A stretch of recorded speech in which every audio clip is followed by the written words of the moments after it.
The Batman Arkham series has been critically acclaimed for its fast-paced action, fluid combat, and above all, because it is arguably the best realization of a superhero in all of video games. Batman Arkham Origins is developed by WB Montreal, whereas Arkham Asylum and Arkham City were developed by Rocksteady. Origins is a prequel to the series, and although it is not as new and fresh as it should be, I would still say that it is a great addition to the series. It is Christmas Eve and Batman has been operating for about 2 years, and some people don't even believe he exists. He is a younger and less experienced vigilante than the one we saw in Arkham Asylum and Arkham City. He is also wearing a different batsuit. This one is a bit more armoured. Black Mask puts up a bounty of $50 million out to whoever can kill Batman. 8 assassins take up the offer, and they are Bane, Deadshot, Firefly, Deathstroke, Shiva, Copperhead, Electrocutioner, and Killer Croc. They found some really obscure villains to fill this hole. I won't tell you any more about the story for spoiler reasons, but I actually really enjoyed it. The graphics are arguably a step up from Arkham City, although it mainly just comes down to how you perceive the new art style. The main difference in the graphics is where Arkham Origins has a bit more colour than its predecessor, or as much colour as you can get in a Batman game before it starts getting perceived as not dark enough in tone so as to fit the Batman character.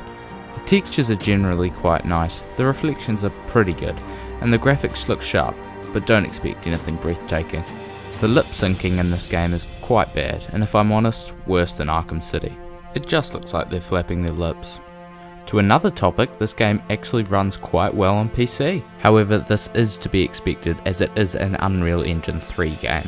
My R9 280 rig was able to handle this game with nearly everything maxed out, while hardly ever going below 60 frames per second. So yeah, a well optimised PC game.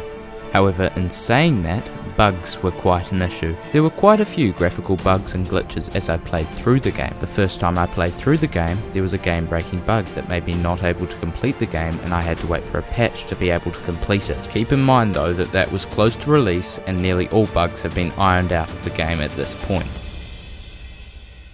The world in Arkham Origins is the Arkham City world with a new section strapped on by a bridge. This is why you see a lot of familiar locations. There is also a new fast travel option which allows you to get to other parts of the map quicker using the Batwing.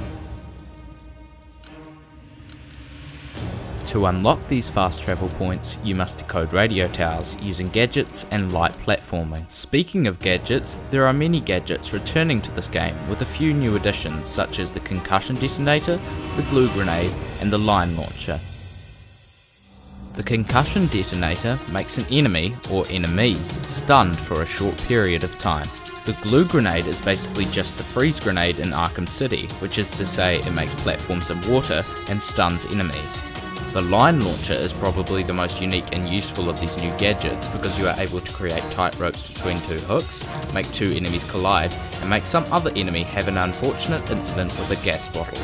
Another new gadget is the electric gloves, which are charged by punching enemies, and when they are activated it makes the combat far too easy because enemies take less hits. This is a needless gadget. The combat remains the same in Arkham Origins, and that is to say that it is still excellent. It looks very flashy, and the free-flowing combat allows you to build up quite large combos. However, I would have liked to have seen more added on to the combat system by the developer to make it feel a bit more different than the Rocksteady Arkham games. There is also only one new type of enemy, which is Bane's venom-filled minions. To defeat these enemies, you have to do a beatdown on them and detach their venom supply from their bodies. One surprisingly good feature of Arkham Origins were the boss fights, with the exception of Bane's boss fight, because it is a bit repetitive when you just have to stun him, avoid him, and punch him. Rinse and repeat a few times until he falls down. This is made all the more worse because you have to fight Bane twice at different times during the story. However, in saying that, I found that the other boss fights were very good. The one I enjoyed the most was the Copperhead boss fight, when she drugged you and made you see several of her, and you have to beat all the clones in order to find the actual Copperhead. This was reminiscent of the Arkham Asylum fear gas hallucinations. The Predator sections of the previous 2 games make a return here, and they are pretty much exactly how you remember them. You grapple from gargoyle to gargoyle, taking out enemies until none remain. This again feels like a missed opportunity to do something new. The investigative mode from Arkham City has been revamped to be even better in this game, with you having to rewind and fast forward a scene to find the evidence that you were looking for. The multiplayer is a new addition to the series, which I did not have very high hopes for, but it surprised me and I found it quite unique and interesting. There are 3 teams, which are 2 vs 3 vs 3. You are either Batman or Robin on one side, and the other 2 teams are Joker's goons or Bane's goons. As Batman or Robin, you glide around taking out thugs stealthily because only a few bullets can kill you. While you do this, a meter is filling up for every takedown, and if this meter is full, then Batman and Robin win. However, this is very hard to do. The gang's job is to capture posts and kill off the other team's reinforcement counter. Once per game, one person in the gangs will have a chance to play as Bane or Joker, which is also an enjoyable experience. Overall, Batman Arkham Origins is very good, but even very good isn't enough to measure up with the excellent Arkham Asylum and City. WB Montreal has done enough taking over Rocksteady for this game to make it an enjoyable experience. However, some of the game just felt like the same stuff put into a new title. Thankfully, there was enough variation to make this game feel like its own game, although it is not as great as the other 2 in the series.